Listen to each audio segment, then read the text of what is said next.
Je vous souhaite la bienvenue dans notre méditation Sa grâce nous suffit qui a pour titre Du sucre pour les escarres. Mais le fruit de l'esprit est amour, joie, paix, patience, bonté, bienveillance, fidélité, douceur, maîtrise de soi. La loi n'est pas contre de telles choses. Ceux qui sont au Christ Jésus ont crucifié la chair avec ses passions et ses désirs. Galates 5, versets 22 à 24.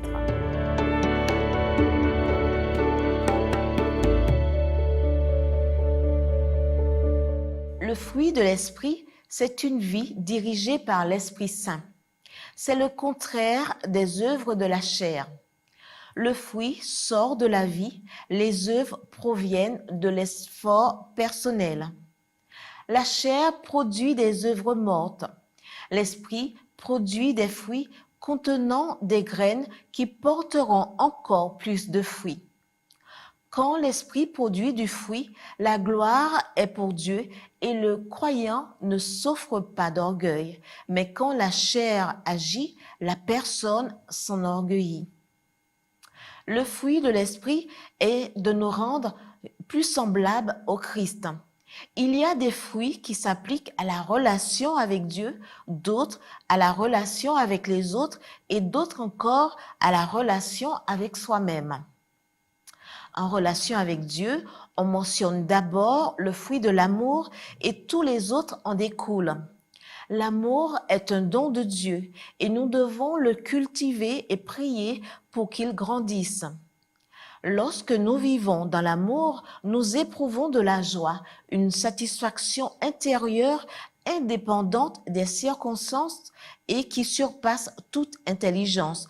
Philippiens 4, verset 7.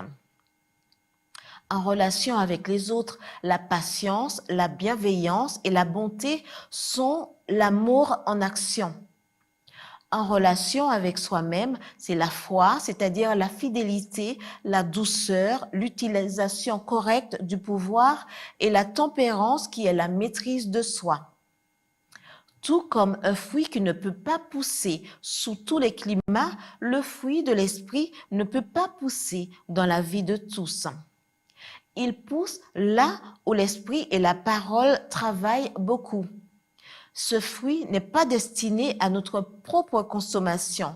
Il sert à bénir les autres et à glorifier Dieu. Lorsque cela se produit, nous en sommes également les premiers bénéficiaires. Vivant pour Dieu, vivifiés par notre union avec le Christ, nous faisons confiance aux promesses et nous augmentons sans cesse nos forces en contemplant Jésus. Qu'est-ce qui peut changer les sentiments ou ébranler la confiance de celui qui, par la contemplation du Sauveur, se voit transformé à son image? La médecine naturelle utilise souvent le sucre pour traiter les plaies typiques des patients qui restent longtemps alités. La forte concentration de glucose nettoie, élimine les tissus morts et empêche les microbes de s'installer.